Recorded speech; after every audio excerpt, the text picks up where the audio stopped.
Thank you, thank you. Thank you, Hilda. Thank you all for being here. One thing is clear today. We're about to take back Texas. To the billionaires who have taken over our state and taken over our country, your unchecked power is coming to an end. Your days dividing working people are numbered. To the people of Texas, no matter how you voted in the primary, this election is our chance to take power back for ourselves and our communities. We're done being divided. We're done being played. We're done being pitted against each other. That old politics is dying, and a new politics is being born through all of us. I want to start off by thanking Congresswoman Crockett. She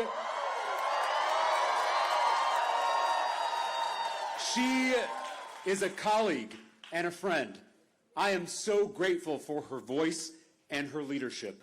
It was an honor to run this race with her.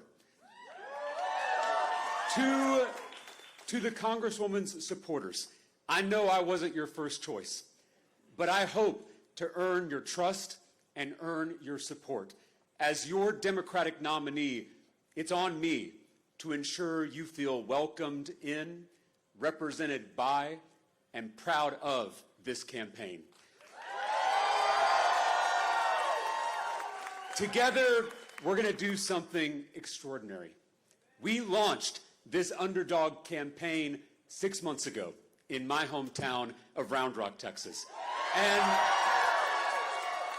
And since then, tens of thousands of Texans have shown up to rally with us in every corner of this state, from Beaumont to El Paso, from Amarillo to Brownsville, and everywhere in between.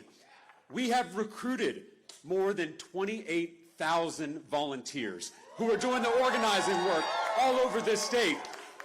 And we have shattered grassroots fundraising records, all without taking a dime from corporate PACs. This is a people-powered movement to take on this broken, corrupt political system. This is truly a campaign of, by, and for the people. We're not just trying to win an election. We are trying to fundamentally change our politics. My granddad was a Baptist preacher in South Texas, and he told me at an early age that we follow a barefoot rabbi who gave us 2 commandments: love God and love neighbor. My faith teaches me to love my neighbor as myself, not just my neighbor who looks like me, not just my neighbor who prays like me, not just my neighbor who votes like me. I am called to love all of my neighbors the way I love myself. That's what motivated me to go into public service. First as a public school teacher on the west side of San Antonio, and now as a public official. As a legislator, I've brought Democrats and Republicans together to take on corporate special interests, to lower the cost of housing, lower the cost of childcare, lower the cost of prescription drugs, including insulin. I am trying to love my neighbor through public policy. I'm trying to make my neighbor's life a little easier and a little better. But that kind of love in our politics has become hard to find. There is something broken in America. Our economy is broken. Our political system is broken. Even our relationships with each other feel broken. And that's because the most powerful people in the world want it that way. The billionaires who own the social media algorithms, who own the cable news networks, who own the politicians fighting on our screens, they want us at each other's throats. They want us focused on how we're different instead of on how we're the same. because our unity is a threat to their wealth and their power. So they divide us on an hourly basis by party, by race, by gender, by religion. So we don't notice that they are picking our pockets. They are closing our schools. They're gutting our health care. They're raising taxes on all of us while they cut taxes for themselves. The real fight in this country is not left versus right. It's top versus bottom. Those billionaires want us looking left and right at our neighbors instead of looking up at them. They want to keep us from seeing all that we have in common. They want to keep us from realizing that there is far more that unites us than divides us. Because despite our differences, we all really want the same things: a safe neighborhood, a good job with good benefits, a high-quality, well-funded public school, and the ability to see a doctor when we need one. I am tired of being pitted against my neighbor. I'm tired of being told to hate my neighbor. It's been more than 10 years of this kind of politics. Politics as blood sport. Politics as trolling and owning. Politics as total war. It tears families apart. It ends friendships, and it leaves us all feeling terrible all the time.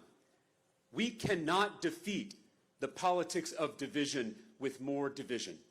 We can't win their game. We have to change the game.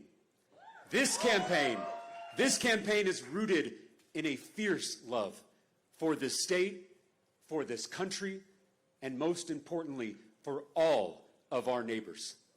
If you hate politics and you've never voted before, you have a home in this campaign.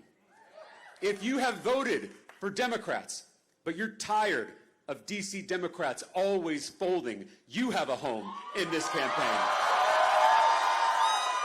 And if you voted for Donald Trump, but you are fed up with the extremism and the corruption in our government, you also have a home in this campaign. People across the political spectrum are hungry for a new kind of politics. Not a politics of fear, not a politics of hate, not a politics of division, but a politics of love. A love that can heal what's broken in America. This new kind of politics is being born right here in the Lone Star State. The number of young people who showed up to vote in this election is unprecedented. The number of Texans who have never voted before but showed up in this election is unprecedented. The number of independents and Republicans who voted in this Democratic primary is unprecedented. There is something happening in Texas. The people of this state have given this country a little bit of hope. And a little bit of hope is a dangerous thing. It doesn't matter what happens in this Republican runoff. We already know who we're running against. The billionaire mega donors and their corrupt political system.